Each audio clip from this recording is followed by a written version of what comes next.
Okay, Karol. Pakibilisan na lang ha. May job interview pa ako bukas eh. Mag-a-apply ka ng trabaho? Hindi pre, pinapatawag ako ng boss ko kasi nawawalan daw ng supply ng alak sa grocery na pinapasukan ko. Sabi ko naman, Sir, wag niyo naman po sana akong pagbintangan ng ganyan. Kasi kahit mahirap lang akong tao, di ko kayang kumuha ng mga bagay na hindi dapat sa akin. Tapos sabi naman niya, bakit amoy alak ka?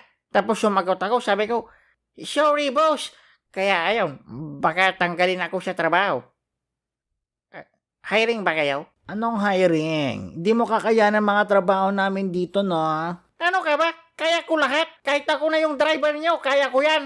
Eh, hindi mo naman alam kung paano mag-drive ng spaceship. Kaya ko no. Nawalan lang ako ng lisensya last year. Hoy! Binangga mo yung likuran ko! Wala luma yung spaceship mo. Wala kang pangbayad. Tama na nga. Simulan na natin ang experiment. Okay.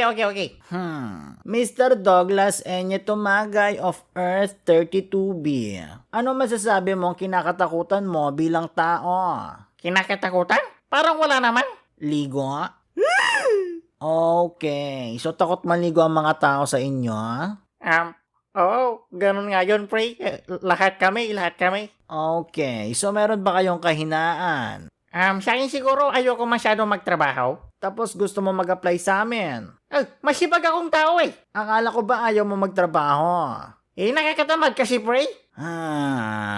Medyo mahirap din pala talaga kayong kausap ng mga tao, no? Tol, andyan ka ba? Jonathan? Tulungan mo ako, pre. Relax ka lang, Gegi. Kilala ko yung mga yan. Mga tropa yan, tol. Kilala mo mga tao? Oh, hello, Sir Jonathan. Balik ka mamaya, ha? Bigay ko yung balance ko sa huling kinuha ko sa'yo. Okay, tol. Ingatan nyo yung tropa ko, ha. Gegi. Hoy, wag